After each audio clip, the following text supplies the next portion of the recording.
کہ 1973 کے آئین کے تحت شق نمبر 251 کے مطابق اردو کو دفتری زبان بنانے کا اعلان ہوا۔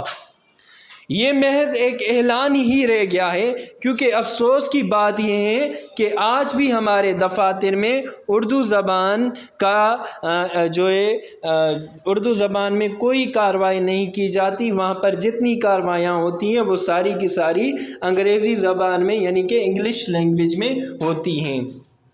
دیکھیں، آج ہمارے ملک کے جو اشد ترین ضرورت ہے ملک کی، وہ ہمارے اسٹوڈنٹس کو اردو پڑھانی ہے۔ ہمیں ان بچوں کو جتنے علوم ہیں وہ ان کی مادری زبان یعنی جو قومی زبان ہے اس میں ان کو سکھانے ہیں، تو یہ اہم ضرورت ہے۔ اب اس کا ایک فائدہ ہمیں کیا ہوگا؟ جب ہم اپنے بچوں کو تمام علوم اپنی قومی زبان میں سکھائیں گے تو اس سے ان کا وقت بھی بچ جائے گا۔ وہ وقت کس طرح سے بچ جائے گا کہ وہ بچے جو وقت غیر زبان پہ غیر کی زبان سیکھنے میں صرف کریں گے وہ ان کا وقت بچ جائے گا اور وہ اس علوم میں زیادہ مہارت حاصل کر سکتے ہیں۔ اب میں اس کے موٹی فوائد بتا دوں اردو کے، یعنی کہ اس کی اہمیت کے۔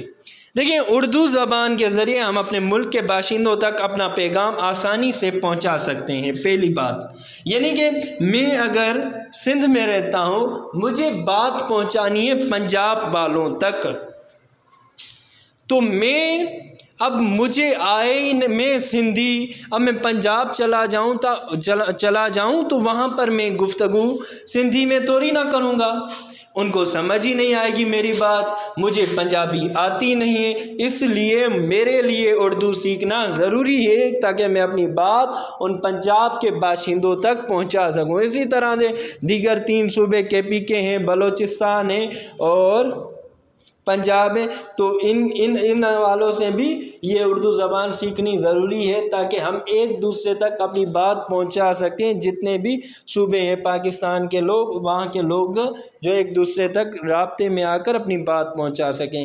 دوسرا، اس سے قومی اتحاد قائم ہوگا۔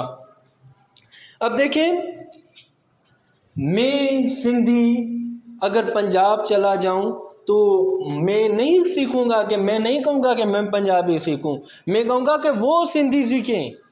اس طرح سے ہمارا یہی جھگڑا ہوگا۔ پھر ایک ایسی زبان، بالفرض میں نے گیا پنجاب، میں نے پنجابی سیکھ بھی لی، اب مجھے کبھی بلوچستان جانا پڑے تب کیا میں بلوچی سیکھوں گا؟ پھر تو وقت ہمارا یوں ہی ضائع ہوتا رہے گا۔ تو ایک ایسی زبان ہونی چاہیے کہ جب میں پنجاب میں بھی چلا جاؤں بولوں تو وہ وہاں کے لوگ سمجھ جائیں، اگر بلوچستان میں چلا جاؤں وہاں پر بولوں تو وہاں کے لوگ سمجھ جائیں، اگر میں KP چلا جاؤں تو وہاں کے لوگ بھی میری بات کو سمجھ سکیں۔ اور اس کا جو تیسرا بڑا موٹا فائدہ ہے وہ ہے کہ قومی زبان سیکھ کر ہم اپنی قوم کی اصلاح کر سکتے ہیں، یعنی کہ ہم یہ قومی زبان اردو زبان سیکھ کر اپنے قوم کی، اپنے لوگوں کی اصلاح کر سکتے ہیں۔ اگر ان میں کوئی خامیاں ہیں تو کوئی کوتاہیاں ہیں تو ہم ان کو جا کر بتلا سکتے ہیں آسانی سے، کیونکہ کل میں نے مینس آف کمیونیکیشن یعنی کہ رابطے یا ربط کے ذریعے پڑھائے تھے، جو کہ 3 ربط کے ذریعے تھے۔ ایک گفتگو تھا، دوسرا تحریر تھا، تیسرا اشارات یعنی اشاروں کے ذریعے گفتگو کرنا تھا۔ دیکھیں، آج کی جو دوسری بات ہے وہ اردو ادب ہے۔ اردو ادب کیا ہے؟ میں جلدی سے آپ کو سمجھا دوں کہ اردو زبان پر مشتمل ادب کو اردو ادب کہا جاتا ہے، جو نثر اور شاعری پر مشتمل ہیں۔ نثری اصناف میں ناول، افسانہ، داستان، انشائیہ اور مکتوب نگاری اور سفر نامہ شامل ہے، جبکہ شاعری میں غزل، رباعی، نظم، مرثیہ، قصیدہ اور مثنوی ہیں۔ اردو ادب میں نثری ادب بھی اتنا ہی اہم ہے جتنا کہ شاعری ادب، لیکن غزل اور نظم سے ہی اردو ادب کی شان بڑی ہے، ایسا سمجھا جاتا ہے۔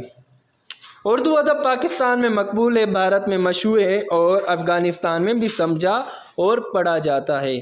پیارے طلباء، دیکھیں، اردو ادب 2 حصوں پر مشتمل ہے، جس میں پہلا حصہ نظم یا شاعری پر ہیں، اور جو اس کا دوسرا حصہ ہے وہ نثر پر ہیں۔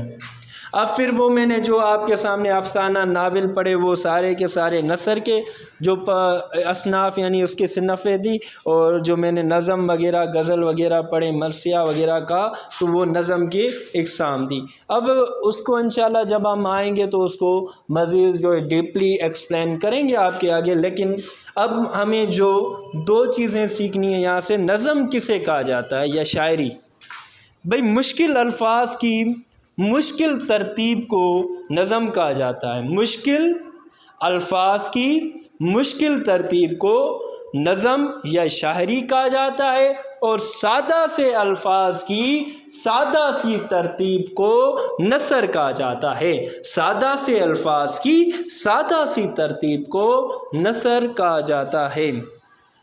پیارے طلباء، امید ہے کہ آپ کو یہ باتیں سمجھ آئی ہوں گی، اور انشاءاللہ جو ہمارا نیکسٹ لیکچر ہوگا اس میں ہم اپنے کتاب کی ابتدا کریں گے۔ آپ کی سماعتوں کا بے حد شکریہ۔